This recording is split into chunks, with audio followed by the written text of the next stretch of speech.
Friends, आज आपण पाहणार आहोत वन शॉट ब्रह्मास्त्र NMS अत्यंत महत्त्वाचे PYQ, जे की मागील वर्षी काही जे महत्त्वाचे विचारलेले आहेत ते क्वेश्चन आणि यामध्ये जेही तुम्हाला महत्त्वाचे वाटतील आणि तुम्हाला 100% NMSच्या पेपरमध्ये विचारतील अशा पद्धतीने हे आपण क्वेश्चन डिझाइन केलेले आहे. तर आपण पहिल्या क्वेश्चनकडे वळू. पहिला क्वेश्चन आहे, भारतीय राष्ट्रीय सभेची स्थापना केव्हा झाली? याबद्दल तुम्हाला तारीख पाहिजे. भारतीय राष्ट्रीय सभेची स्थापना 28 डिसेंबर 1885 मध्ये झाली.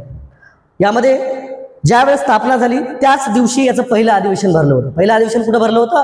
मुंबई या ठिकाणी. आणि या अधिवेशनाचे अध्यक्ष कोण होते? व्योमेशचंद्र बॅनर्जी. ओके, याबद्दल तुम्हाला या क्वेश्चन बद्दल पहिले तुम्हाला तारीख माहित पाहिजे. पहिलं अधिवेशन कुठं झालं? मुंबईला. आणि या अधिवेशनाचं स्थळ कोणतं होतं? ओके, गोकुळदास तेजपाल संस्कृत पाठशाळा या ठिकाणावर हे पहिलं अधिवेशन झालं होतं. त्यानंतर दुसरा क्वेश्चन पहा, राष्ट्रीय सभेचे पहिले अधिवेशन कुठं भरले होते? राष्ट्रीय सभेचे अधिवेशन कुठे भरले होते? मुंबईला. मुंबई येथे भरले असताना या मुंबईच्या अधिवेशनाला किती प्रतिनिधी हजर होते? ओके, 72 प्रतिनिधी हजर होते. टोटल किती होते? 72. याच्यामधले महाराष्ट्रातले किती होते? 9 होते. ओके, त्यानंतर जर तुम्हाला बाकीचं अधिवेशन जर म्हटलं तर कोलकात्याचं अधिवेशन हे दुसऱ्या नंबरचं अधिवेशन आहे. ओके, 1986 मध्ये दुसरं अधिवेशन दादाभाई नौरोजी याचे अध्यक्ष होते. 1886 मध्ये झालेलं हे अधिवेशन आहे आणि याचे जे अध्यक्ष होते कोण होते? दादाभाई नौरोजी. ओके, काही महत्त्वाचे अधिवेशन मी तुम्हाला सांगितले की त्या महत्त्वाच्या अधिवेशनावर तुम्हाला क्वेश्चन विचारतील. त्यामध्ये दुसरं अधिवेशन म्हणा, पहिलं अधिवेशन म्हणा, त्यानंतर लखनौचं अधिवेशन हे 1916 मध्ये झालं होतं अधिवेशन. ओके, हे 1916 मध्ये झालं होतं. मुजुमदार याचे अध्यक्ष होते. ओके, तर पुणे 1995 मध्ये झालं होतं पुणे इथं, आणि याचं सुरेंद्रनाथ बॅनर्जी अध्यक्ष होते. काही महत्त्वाचे अधिवेशन आहेत हे पुन्हा क्वेश्चन रिपीट होतील तुम्हाला आणि याची प्रॅक्टिस भरपूर होईल तुम्हाला. ओके, त्यानंतर आपण तिसऱ्या क्वेश्चनकडे वळू. तिसरा क्वेश्चन आहे, राष्ट्रीय सभेचे पहिले अध्यक्ष कोण होते? व्योमेशचंद्र बॅनर्जी. राष्ट्रीय सभेचे पहिले अध्यक्ष म्हणजे राष्ट्रीय सभामध्ये आपले राष्ट्रीय काँग्रेसचे पहिले अध्यक्ष कोण होते? जी राजकीय संघटना म्हणून स्थापन झाली होती त्या पहिल्याच अधिवेशनाचे अध्यक्ष जे मुंबईमध्ये भरलं होतं त्या अधिवेशनाचे अध्यक्ष कोण होते? व्योमेशचंद्र बॅनर्जी. हे असे जे क्वेश्चन आहे ते 100% विचारले जातात. ओके, व्योमेशचंद्र बॅनर्जी कुठं अधिवेशन होतं? मुंबई येथे भरलं होतं. त्यानंतर याच्यामध्ये अजून एक तुम्हाला साम्य दिसेल या चारही नावामध्ये. या चारही नावामध्ये तुम्हाला एक साम्य दिसेल, हे मवाळ गटातील नेते होते. याच्यामधले सुरेंद्रनाथ बॅनर्जी हे पण अध्यक्ष राहिले आहेत. आपण पाहिलं 1995च्या अधिवेशनात, 1895च्या अधिवेशनाचे. त्यानंतर उमेशचंद्र बॅनर्जी 1885च्या अधिवेशनाचे अध्यक्ष. मी इथं लिहून घेतो 1895. इथं 1885 जे पहिलं अधिवेशन होतं. इथं फिरोजशाह मेहता हे पण अध्यक्ष होते. जवळपास फिरोजशाह मेहता यांनी पण अध्यक्ष स्थान भूषवलेलं आहे. आणि बदरुद्दीन तय्यबजी हे पण अध्यक्ष होते जवळपास 1888च्या अधिवेशनाचे. ओके, आणि हे मवाळ गटाचे नेते होते. मवाळ विचारसरणीचे हे नेते होते. यामध्ये साम्य जर कोणतं असेल तर हे जे नेते होते हे मवाळ गटातील नेते होते. आणि या सर्वांनी अध्यक्षस्थान प्रत्येक अधिवेशनाचं कुठं ना कुठं हे केलेलं आहे, भूषवलेलं आहे. यामध्ये जर तुम्ही पाहिलं तर सुरेंद्रनाथ बॅनर्जी म्हणा यांनी 2-3 वेळेस राष्ट्रीय सभेचा अध्यक्षपद भूषवलेलं आहे. त्यानंतर आपण चौथ्या क्वेश्चनकडे वळू. भारतीय राष्ट्रीय सभेचे पहिले अधिवेशन कुठं भरले होते रे? गोकुळदास तेजपाल संस्कृत पाठशाळा. गोकुळदास तेजपाल संस्कृत पाठशाळेत भरले होते. ओके, बाकी तुम्हाला ऑप्शन देतील मुंबई विद्यापीठ होतं का? नाही. रॉयल एशियाटिक सोसायटी नाही. त्यानंतर गिरगाव चौपाटीवर हे मुंबई काही एकदम चुकीचं. तर कोणतं याचं उत्तर येईल? गोकुळदास तेजपाल संस्कृत पाठशाळेत, जे की राष्ट्रीय सभेचं पहिलं अधिवेशन होतं मुंबई येथे भरलं होतं, ज्याला 72 प्रतिनिधी हजर होते, ज्याचे अध्यक्ष व्योमेशचंद्र बॅनर्जी होते. एकदम अधिवेशनाबद्दल डिटेल माहिती करून घ्यायची. याच्या पलीकडे तुम्हाला कोणताही क्वेश्चन जाणार नाही. 100% इतके महत्त्वाचे क्वेश्चन आपण काढलेले आहेत. त्यानंतर 6वा क्वेश्चन पहा. त्यानंतर 5वा क्वेश्चन पहा. सॉरी, राष्ट्रीय सभेच्या पहिल्या अधिवेशनात किती प्रतिनिधी सहभागी होते? मी सांगितलं 72. जवळपास आकडे देतील तुम्हाला. 71 देतील, 76 देतील, 78 देतील किंवा 75 देतील, 76 देतील. ओके, त्याच्यामध्ये एक उत्तर राहील जे 72 असेल. म्हणजे राष्ट्रीय सभेच्या राष्ट्रीय काँग्रेसच्या पहिल्या अधिवेशनामध्ये किती प्रतिनिधी हजर होते? किती? 72 प्रतिनिधी हजर होते. ओके, त्यानंतर पहा नेक्स्ट क्वेश्चन, 6वा क्वेश्चन पहा, भारतीय राष्ट्रीय सभेच्या स्थापनेत पुढाकार कोणी घेतला? याच्यामध्ये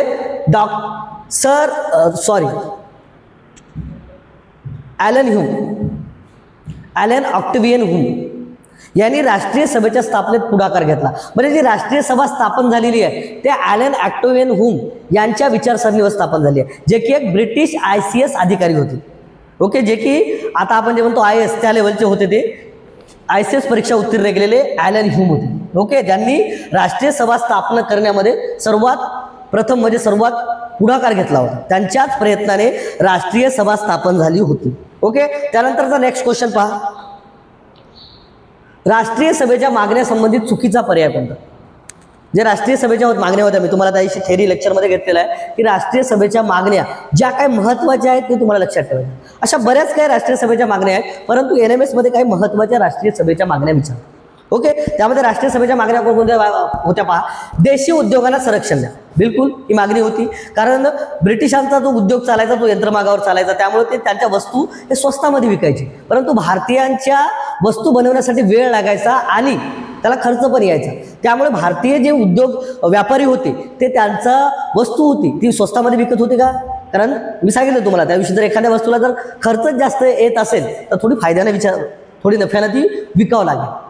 ओके, घाटाला तर विकावं होणार नाही, परंतु इंग्रजाचा जो व्यापार होता तो यंत्रमागावर चालायचा, म्हणून ते त्यांच्या वस्तू स्वस्तामध्ये विकायचे. आणि हेच भारतीय व्यापाराचं एक महत्त्वाचं काय होतं, त्यांनी अट्रॅक्ट केलं होतं आपल्या भारतीय जे काही आपले हे आहेत नागरिक आहेत. तर त्यामुळे भारतीय नागरिक जे कशाकडून खरेदी करायचे, इंग्रजाच्या वस्तू खरेदी करायचे. त्यानंतर त्यामुळं देशी उद्योगांना संरक्षण द्यावे ही राष्ट्रीय सभेची प्रमुख मागणी होती. त्यानंतर पहा, लष्करावरील खर्च कमी करावा ही पण एक मागणी होती, कारण ब्रिटिशांनी आपल्यावर कर लादला होता, महसूल लादला होता. त्या महसुलातून नाही का ते ब्रिटिश अधिकारी आपल्या सैन्यामधील लष्करांना हे कायद्याची पगार द्यायचे, आणि यातून काय व्हायचं, देशाचा विकास खंडित राहायचा. त्यामुळे राष्ट्रीय सभेची एक महत्त्वाची मागणी होती की तुम्ही तुमच्या जे लष्करावर खर्च करता ते लष्करावर खर्च कमी करा. ओके, आणि ते देशाच्या विकासासाठी तो खर्च लावा, अशी एक प्रमुख मागणी कोणाची होती रे, राष्ट्रीय सभेची होती. त्यानंतर राजकीय व सामाजिक जागृती करावी ही मागणी नव्हती. हे एक उद्दिष्ट होतं, ते त्यांच्या भाषणामध्ये मवाळ म्हणा किंवा जहाल गटातील जे नेते होते हे मागायचे, म्हणजे बोलायचे की आपल्या देशामध्ये राजकीय आणि सामाजिक जागृती झाली पाहिजे. परंतु ही प्रमुख मागणी होती का? नाही, राष्ट्रीय सभेची प्रमुख मागणी नव्हती. त्याच्या खालचं पहा, भारतीयांना प्रशासनात अधिक प्रतिनिधित्व द्यावे. भारतीयांना नोकरीमध्ये तुम्ही प्रतिनिधित्व द्या. जे काही मोठमोठाले खाते आहेत, न्यायालय आहे, पोलीस प्रशासन आहे, यामध्ये तुम्ही भारतीय नागरिकांना समाविष्ट करून घ्या, त्यांना नोकऱ्या द्या. ही एक प्रमुख मागणी कोणाची होती? राष्ट्रीय सभेची. म्हणजे या 3 मागण्या तुम्हाला काय दिसतील, राष्ट्रीय सभेच्या प्रमुख मागण्या दिसतील. हे एक उद्दिष्ट होतं, हे जे भाषणामध्ये नेते बोलायचे, परंतु ही मागणी नव्हती. म्हणून प्रमुख मागणी राजकीय व सामाजिक जागृती करावी ही राष्ट्रीय सभेची प्रमुख मागणी होती का? नाही. राष्ट्रीय सभेच्या प्रमुख मागण्या होत्या, देशी उद्योगांना आमच्या संरक्षण द्या, त्यानंतर लष्करावरील खर्च कमी करावा, आणि त्यानंतर भारतीयांना प्रशासनात अधिक प्रतिनिधित्व मिळावे. हे राष्ट्रीय सभेच्या इंडियन नॅशनल काँग्रेसच्या हे काय होत्या, प्रमुख मागण्या होत्या. त्यानंतर पहा पुढील 8वा क्वेश्चन पहा. भारताच्या निरनिराळ्या भागातील लोकांना एकत्र आणणे, धर्म, वंश, जात इत्यादी भेद बाजूला सारून लोकांमध्ये ऐक्याची भावना निर्माण करणे. हे राष्ट्रीय सभेच्या पहिल्या अधिवेशनाचे उद्दिष्ट होते का? नाही. हे राष्ट्रीय सभेच्या पहिल्या अधिवेशनाचे उद्दिष्ट नव्हते. प्रांतिक संघटनाचे उद्दिष्ट होते का? नाही. भारतीय नेत्यांचे उद्दिष्ट होते का? नाही. भारतीय राष्ट्रीय सभेचे उद्दिष्ट होते. जात, धर्म, पंथ, भाषा हे भेद बाजूला सारून लोकांमध्ये ऐक्याची भावना निर्माण करणे.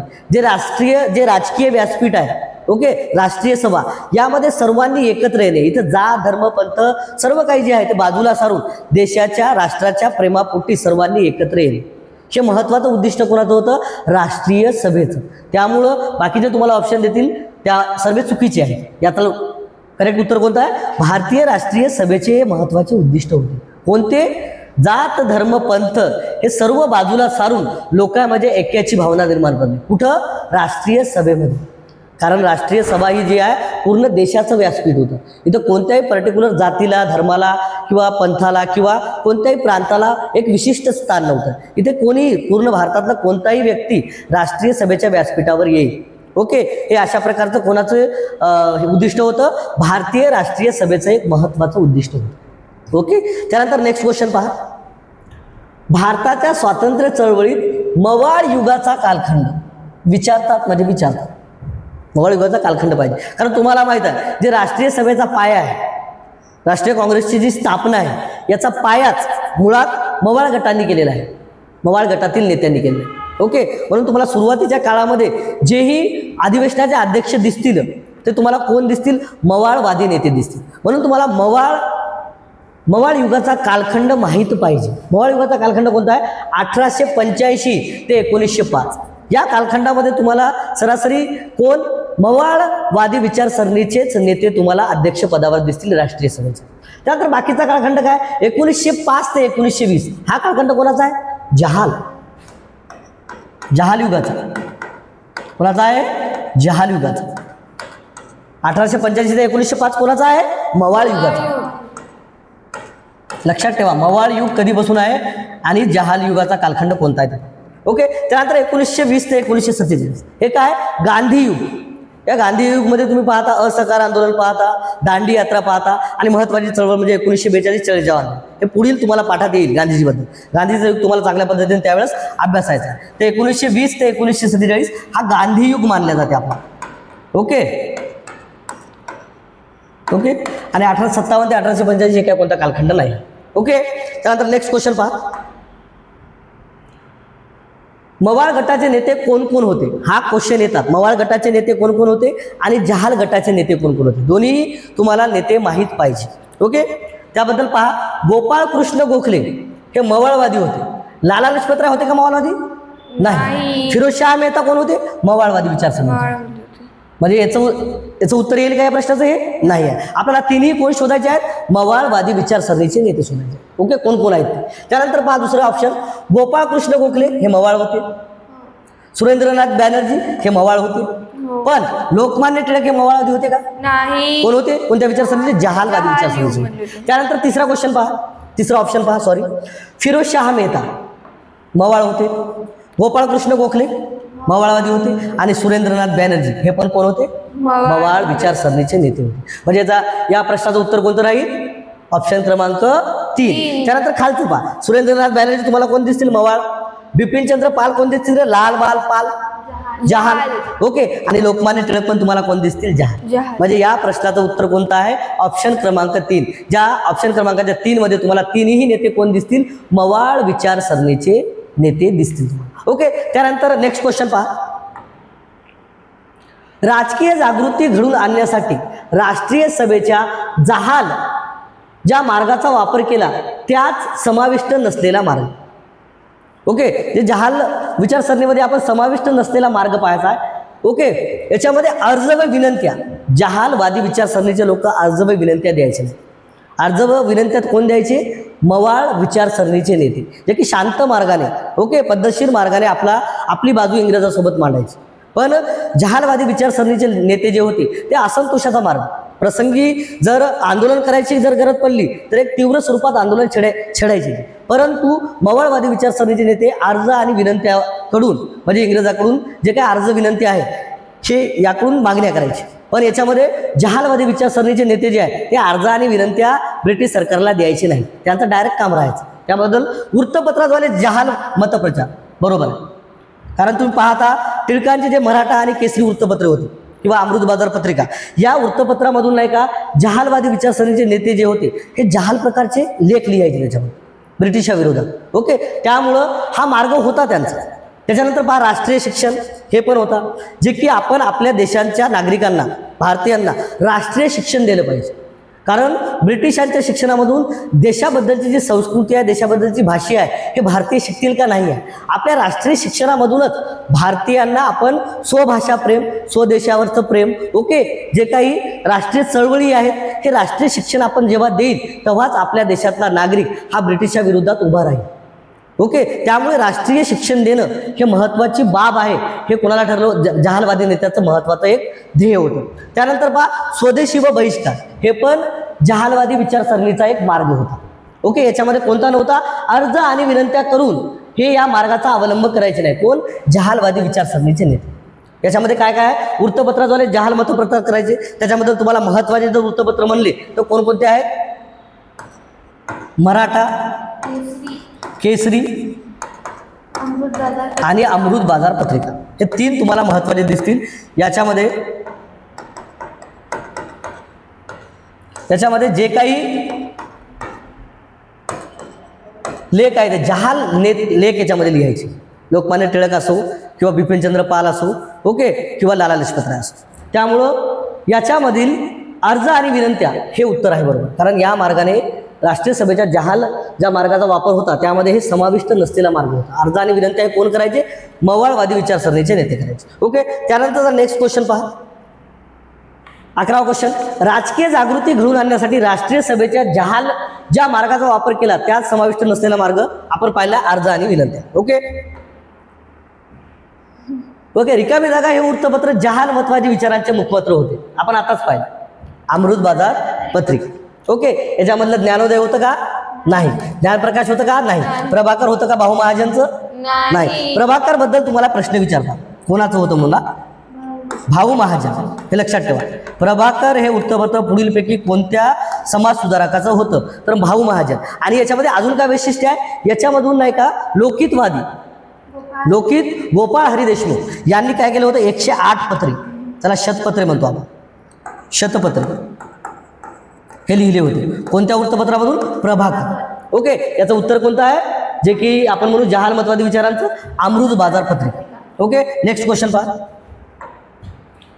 लोकमान्य टिळकांनी सुरू केलेल्या राष्ट्रीय उत्सवामागील हेतू कोणता होता?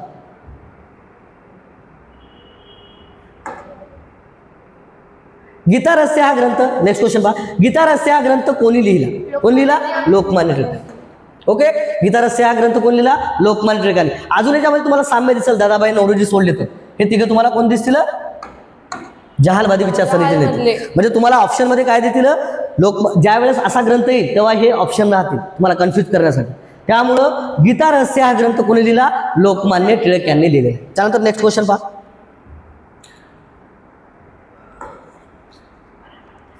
1897 मध्ये पुण्यात आलेली प्लेगची साथ आटोक्यात आणण्यासाठी कोणाची नेमणूक केली होती?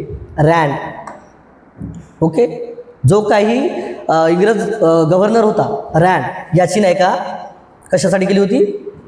प्लेग जी पुण्यात आलेली साथ होती ही आटोक्यात आणण्यासाठी रँड या अधिकाऱ्याची नेमणूक केली होती. ओके, बाकी मोर्ले मिंटो तुम्हाला काय त्याच्यामध्ये दिसेल, भारत मंत्री, ते नंतर सांगेल तुम्हाला, ते पुढे आहे तुम्हाला. ओके, क्वेश्चन 17 पहा. ब्रिटिश अधिकारी रँड यांचा वध कोणी केला?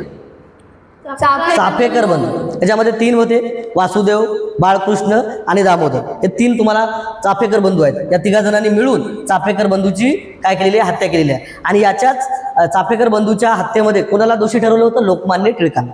ओके, चला नेक्स्ट क्वेश्चन पहा. 1905 मध्ये बंगाल प्रांताची फाळणी या व्हॉइसरॉयने जाहीर केली.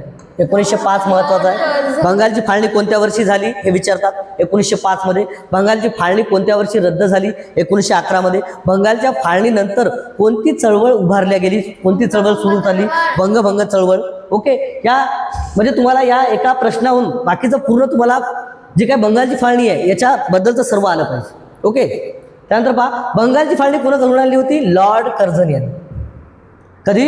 1905 मध्ये. ओके, त्यानंतर नेक्स्ट क्वेश्चन पहा. बंगालची फाळणी करण्यामागे लॉर्ड कर्झनचा कोणता हेतू होता? ओके, त्यांचा हेतू ते सांगतात की प्रशासकीय कारणामुळे आम्ही काय केलेली आहे? बंगालची फाळणी केलेली आहे. पण त्याच्यामागचा महत्वाचा उद्देश काय होता तुम्हाला? ओके, कारभाराची सोय पाहणे हा उद्देश नव्हता. कारभाराची सोय पाहणे हा उद्देश होता का लॉर्ड कर्झनचा? बंगालची फाळणी करण्यामागे नव्हता. त्यानंतर स्वातंत्र्य चळवळ दुर्बल करणे आणि कमकुवत करणे हा महत्वाचा हेतू होता. का? कारण जे काही बंगालची फाळणी आहे यामध्ये पूर्व बंगालमध्ये बहुसंख्याक मुस्लिम आहेत आणि पश्चिम बंगालमध्ये बहुसंख्याक हिंदू आहेत. त्यांचं एकच ध्येय होतं, फोडा आणि राज्य करा. त्यासाठी महत्वाची त्यांनी काय केलं आहे? बंगालची फाळणी केलेली आहे. ओके, महत्वाचं कारण काय करण्यामागे? स्वातंत्र्य चळवळ दुर्बल करणे, कमकुवत करणे हे महत्वाचा हेतू होता. कोणाचा?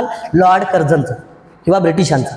ओके, बाकी पूर्व बंगालमधील लोकांना न्याय देणे नव्हता, हिंदूंना विशेष सवलती देणे होता का नाही आहे. याच्यामधलं उत्तर कोणतं आहे? स्वातंत्र्य चळवळ दुर्बल करणे आणि कमकुवत करणे हा महत्वाचा हेतू कशाचा होता? बंगालची फाळणी करण्यामागचा महत्वाचा हेतू होता. नेक्स्ट क्वेश्चन पहा. लॉर्ड कर्झनने बंगालची फाळणी केव्हा केली? तारीख विचारतात. ओके, 16 ऑक्टोबर 1905, जे की 16 ऑक्टोबर हा दिवस राष्ट्रीय शोक दिन म्हणून पूर्ण भारतभर पाळला होता. कारण भारतीयांची किंवा बंगाल प्रांतीयांची ही मागणी होती का की आमचा प्रांत विभाजन करा म्हणून, फाळणी करा म्हणून? नव्हता. त्यामुळे पूर्ण भारतभर त्या दिवशी 16 ऑक्टोबरला शोक दिन साजरा केलेला आहे. म्हणून बंगालची फाळणी कोणत्या दिवशी स्थापन झाली? 16 ऑक्टोबर 1905. ओके, तारीख लक्षात ठेवा, दिवस लक्षात ठेवा. नेक्स्ट क्वेश्चन पहा. बंगालच्या फाळणीनंतर ब्रिटिश सरकार विरोधी जी चळवळ झाली तिला चळवळ म्हणतात. पहा, बंगालच्या फाळणीनंतर जी ब्रिटिश सरकार विरोधी जी चळवळ झाली त्या चळवळीला काय म्हणतात? बंगभंग चळवळ. ओके, बंगभंग चळवळीमध्ये काय केलं होतं आपण? रक्षाबंधनाचा कार्यक्रम, वंदे मातरम गीत गीत गीत ओके, देशामध्ये कुठेही म्हणजे जे काही राष्ट्रीय आपल्या जे काही राष्ट्रीय शिक्षण संस्था आहेत तिथे म्हणा किंवा जे काही राष्ट्रीय व्यासपीठ आहे इथे आपण काय वंदे मातरम हा गीत म्हणू लागलो. त्यानंतर आपण रक्षाबंधनाचा कार्यक्रम जे कशासाठी? हिंदू आणि मुस्लिम यांचं ऐक्य घडून यावं म्हणून. त्यानंतर आपण जेही सरकारी शाळा होत्या, सरकारी महाविद्यालय होते, सरकारी कॉलेज होते यावर बंदी घातली होती. सरकारी जे नोकऱ्या होत्या यावर आपल्या बऱ्याच जणांनी बंदी घातली होती, म्हणजे जाईन नव्हती. म्हणजे असहकार प्रकारचं एक आंदोलन केलं होतं. कशामध्ये? बंगभंग चळवळीमुळे. आणि याच बंगभंग चळवळीचं फलित म्हणून 1911 मध्ये ब्रिटिश सरकारनं जी बंगालची फाळणी केली होती ही रद्द करावी लागली. ओके, बंगालची फाळणी रद्द कोणत्या दिवशी केली? कोणत्या वर्षी केली? 1911 मध्ये. का? बंगभंग चळवळीनं खूप म्हणजे ज्यावेळेस खूप कामं केली होती, जे काही मेन ध्येय होते बंगभंग चळवळीचे यावर चांगल्या प्रकारचं काम होऊ लागलं. त्यामुळे ब्रिटिशांनी अखेरीला जी काही बंगालची फाळणी होती ही 1911 मध्ये रद्द केली. ओके, त्यानंतर पहा नेक्स्ट क्वेश्चन. बंगभंग चळवळी दरम्यान हे गीत सर्वत्र गायले जाऊ लागले. कोणते रे? आता सांगितलं मी तुम्हाला, वंदे मातरम. ओके, त्यानंतर पहा वंगभंग चळवळ निर्माण ऐक्याचे प्रतीक, वंगभंग चळवळीमधील ऐक्याचे प्रतीक म्हणून कोणत्या कार्यक्रमाचे आयोजन करण्यात आले? कशाचे? बाकीचे ऑप्शन देतील तुम्हाला. भाऊबीज, गणेशोत्सव, शिवजयंती आहे का? रक्षाबंधन. हे ऐक्य कशामध्ये ऐक्य घडवून आणलं? हिंदू मुस्लिम मध्ये. हिंदू मुस्लिम मध्ये ऐक्य घडवून आणण्यासाठी हे जे कार्यक्रम आहे रक्षाबंधनाचा कार्यक्रम हा कशामध्ये? बंगभंग चळवळीमध्ये आयोजित करण्यात आला होता. ओके, त्यानंतर नेक्स्ट क्वेश्चन पहा.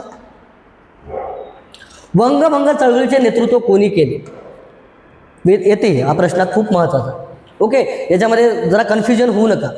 तर तुम्हाला वाटेल की बंगभंग चळवळीचे नेतृत्व जे आहे जे जहाल गटाने केले, असं काही नाही आहे. ओके, कारण बंगभंग चळवळ होती ही असंतोष स्वरूपाची होती, थोडी तीव्र स्वरूपाची होती. त्यामुळे तुम्हाला वाटेल की बुवा हे जहालवादी विचारसरणीच्या नेत्यांनी म्हणजे याच्यात नेते समाविष्ट असतील, पण असं होतं का? नाही आहे. ओके, सुरेंद्रनाथ बॅनर्जी, लोकमान्य टिळक, रवींद्रनाथ टागोर हे नव्हतं. ओके, सुरेंद्रनाथ बॅनर्जी, आनंद मोहन बोस आणि रवींद्रनाथ टागोर. ऑप्शन क्रमांक 2. तिन्ही नेते लक्षात ठेवा ज्यांनी बंगभंग चळवळीचे नेतृत्व केले होते. कोण? सुरेंद्रनाथ बॅनर्जी जे मवाळवादी विचारसरणीचे होते, आनंद मोहन बोस आणि रवींद्रनाथ टागोर यांनी बंगभंग चळवळीचे नेतृत्व केले होते. त्यानंतर पहा नेक्स्ट क्वेश्चन. ब्रिटिश सरकारने बंगालची फाळणी कोणत्या साली रद्द केली? ओके, 1911.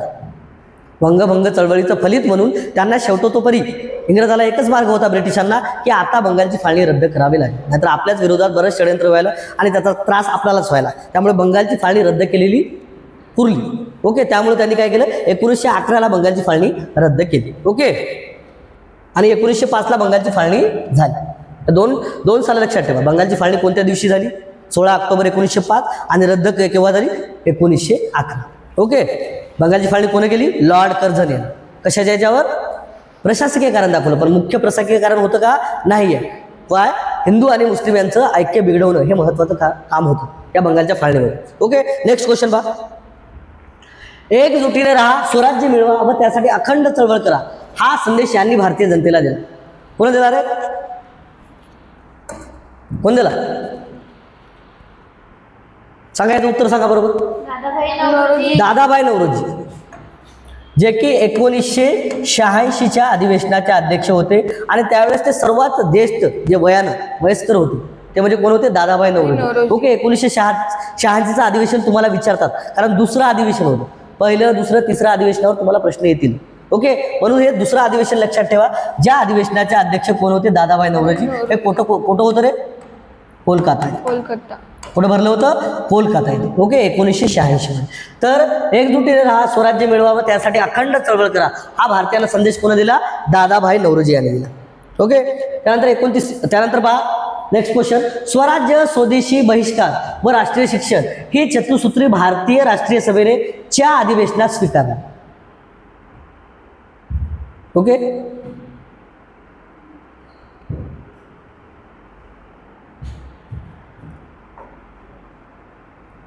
याच्यामध्ये ऑप्शन जे दिलेले आहेत ते चुकीचे दिलेले आहेत. याच्यामध्ये जे ऑप्शन आहेत ते 1906च्या अधिवेशनामध्ये आहे. ओके, कोलकाता, जे की कुठं झालं होतं? कोलकातामध्ये. कोलकाता येथे झालं होतं 1906चं अधिवेशन आणि या अधिवेशनाचे अध्यक्ष होते दादाभाई नौरोजी. ओके, याच्यामध्ये जे काही ऑप्शन दिले आहेत ते ऑप्शन नाही आहे. आणि त्यानंतर 1907चं अधिवेशन पाहतो आपण. 1907चं अधिवेशन पाहतो सुरत येथलं. त्यामध्ये काय झालं होतं रे? ओके, त्यामध्ये काय झालं होतं? मवाळ आणि जहाल याच्यामध्ये फूट पडली होती. हे दोन तुम्हाला खूप महत्त्वाचे आहेत. कोणकोणते अधिवेशन? 1906चं अधिवेशन जे कोलकातामध्ये भरलं होतं, त्याचे अध्यक्ष दादाभाई नौरोजी होती. आणि याच्यामध्ये काय केलं होतं? स्वराज्य, स्वदेशी बहिष्कार व राष्ट्रीय शिक्षण, जे की कोणाची मागणी होती? जहाल गटाच्या नेत्याची, की या गोष्टी तुम्ही स्वीकारा. ओके, त्या कधी स्वीकारल्या होत्या? कोणत्या अधिवेशनामध्ये? 1906च्या अधिवेशनामध्ये, जे काही अधिवेशन कुठे झालं होतं? कोलकाता येथे झालं होतं. ओके, आणि त्याचे अध्यक्ष कोण होते? दादाभाई नौरोजी. त्यानंतर 1907चं अधिवेशन आहे ज्याच्यामध्ये मवाळ आणि जहाल यांच्यामध्ये फूट पडली, विचार मतभेद झाले होते. ओके, ते सुरत येथलं अधिवेशन होतं. आणि या अधिवेशनाचे अध्यक्ष कोण होते? रास बिहारी घोष. 1907च्या अधिवेशनाचे अध्यक्ष कोण जर होते तर रास बिहारी घोष. लक्षात ठेवा, काही महत्त्वाचे अधिवेशन आहेत त्यावरच तुम्हाला प्रश्न येते, बाकीच्या याच्यावर येत नाही. रास बिहारी घोष जे की 1907च्या अधिवेशनाचे अध्यक्ष होते, जे सुरत येथे घडून आणल्या होत्या. याच अधिवेशनामध्ये काय झालं होतं? मवाळ आणि जहाल यांच्यामध्ये फूट पडली होती. ओके, याच्यामध्ये आपला प्रश्न काय विचारला? स्वराज्य, स्वदेशी बहिष्कार व राष्ट्रीय शिक्षण ही चतुसूत्री कोणत्या राष्ट्रीय सभेच्या अधिवेशनात स्वीकारली? तर कोणत्या? कोलकाता. ओके,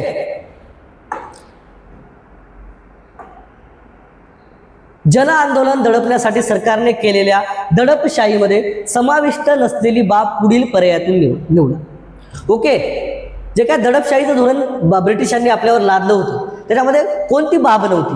वृत्तपत्रावर अनेक बंधने घातली होती त्यांनी, हो बरोबर आहे. त्यानंतर कायदा मोडणाऱ्यांना कठोर शिक्षा केल्या, हे पण बरोबर आहे. जे की कायदा मोडेल त्यांना कठोर शिक्षा, त्यांना मध्ये डायरेक्ट जेलामध्ये घालायचे ब्रिटिश अधिकारी. त्यानंतर दैनंदिन वस्तूंचे भाव वाढवले. ओके, हे काही नव्हतं. ओके, हे नव्हतं. याच्यामध्ये काय? दडपशाहीचं धोरण नव्हतं. हे कोणाचं? ब्रिटिशांचं. याच्यामध्ये दडपशाहीचे धोरण कोणते?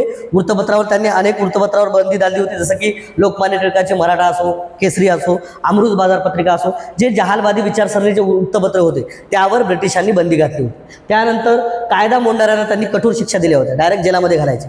त्यानंतर दैनंदिन वस्तूचे भाव वाढवले, ही काही त्यांची दडपशाहीचं धोरण नव्हतं. त्यानंतर चौथा ऑप्शन पहा, लेखक व संपादक यांना तुरुंगात टाका. हे बरोबर आहे, कारण आपण पाहतो लोकमान्य टिळकांना मंडालेच्या तुरुंगामध्ये डांबलं होतं. कशामध्ये? की जे जहालवादी विचार आपल्या वृत्तपत्रामध्ये लिहायचे.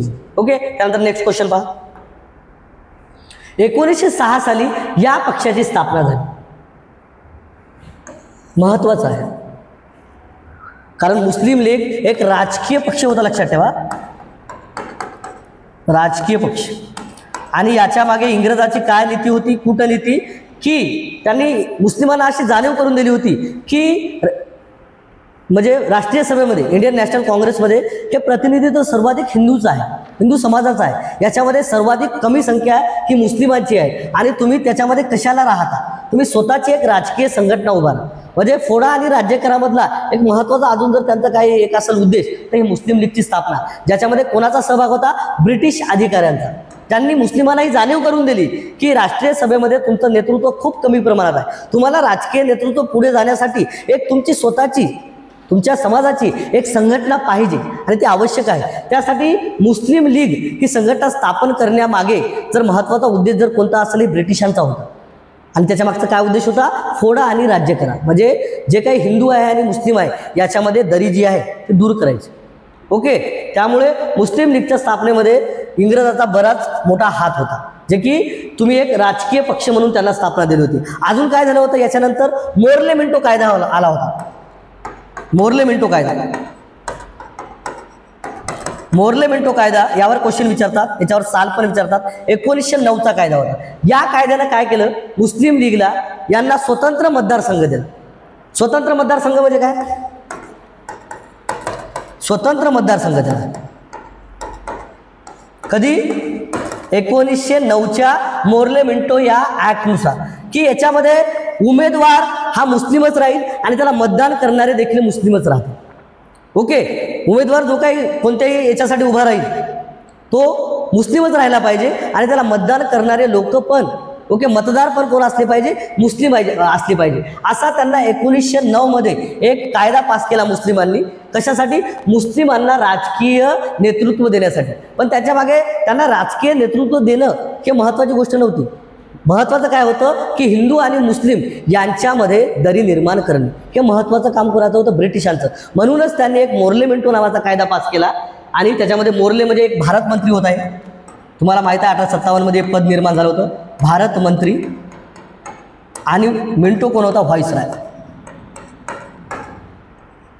Vice okay roy. ओके, यानुसार हा मोर्ले मिंटो कायदा कोण पास केला? ब्रिटिशांनी. आणि याच्यानुसार काय केलं होतं? स्वतंत्र मतदारसंघ कोणाला? मुस्लिमांसाठी. स्वतंत्र मतदारसंघ कोणाला दिले? मुस्लिम समाजाला. ओके, त्यानंतर नेक्स्ट क्वेश्चन पहा. अयोग्य जोडी निवडा. पहा, मोर्ले मिंटो कायदा 1909चा आहे. बरोबर, 1909चा. त्यानंतर पहा, मुस्लिम लीगची स्थापना 1906ची आहे. बरोबर. मुस्लिम लीगची स्थापना कोणत्या दिवशी झाली? 1906 मध्ये झाली. ओके, 22 जून 1906. त्यानंतर बंगालची फाळणी रद्द 1905 ला झाली का रे? नाही. बंगालची फाळणी केली 16 ऑक्टोबर 1905 मध्ये. बंगालची फाळणी केली. कोण केली? लॉर्ड कर्झनने. ओके, आणि रद्द केव्हा झाली? 1911 ला. म्हणून हे उत्तर तुमचं आहे का रे? पर्याय बरोबर. हा पर्याय चुकीचा. इथं 1911 पाहिजे होतं. म्हणजे बंगालची फाळणी कोणत्या दिवशी कोणत्या वर्षी रद्द झाली? तर 1911 मध्ये. 1905 ला झाली का? 1905 ला तर बंगालची फाळणी केली होती. Okay, 16 October 1905. आणि राष्ट्रीय सभेची स्थापना, राष्ट्रीय काँग्रेसची स्थापना तुम्ही पाहता 1885 मध्ये कोण केली होती? ॲलन ह्यूमनं, जे ब्रिटिश अधिकारी होते, ICS अधिकारी. त्यानंतर तुम्ही पाहता की पहिल्या अधिवेशनाचे अध्यक्ष उमेशचंद्र बॅनर्जी होते. पहिलं अधिवेशन जे आहे ते कुठं होतं? मुंबईला होतं. पहिल्या अधिवेशनाचं स्थळ कोणतं होतं? गोकुळदास तेजपाल संस्कृत ओके पाठशाळा. तर पहिल्या अधिवेशनाबद्दल काही महत्त्वाचे काही 4-5 क्वेश्चन आहेत, हे बरोबर डिटेल अभ्यास असतात. ओके, याच्या पलीकडे कोणताही क्वेश्चन जाणार नाही. तुम्हाला पहिलं अधिवेशन म्हणा, दुसरं अधिवेशन म्हणा, त्यानंतर 1905चं अधिवेशन म्हणा, ओके, 1906चं म्हणा, 1907चं म्हणा, 1916चं म्हणा, 1924चं म्हणा. ओके, हे काय अधिवेशन आहेत, हे अधिवेशन तुम्हाला पाठ पाहिजेत. याचे अध्यक्ष, यांचं स्थळ, या गोष्टी तुम्हाला माहीत पाहिजेत. हे तुम्हाला मार्क मिळून देणारे अधिवेशन आहेत. ओके, त्यानंतर नेक्स्ट क्वेश्चन पहा. ओके, कल्पतरू पॅटर्न पुस्तकाकडून आपण नवीनच NMS ब्रह्मास्त्र बॅच घेऊन आलेलो आहोत. ओके, हाच क्वेश्चनमध्ये पहिले आपण थेरी घेत आहोत आणि नंतर क्वेश्चन. त्यामुळं तुम्हाला या क्वेश्चनबद्दल बरेच डाऊट सॉल्व्ह होतील. ओके, तर व्हिडिओला लाईक करा, शेअर करा, सबस्क्राईब करा. धन्यवाद.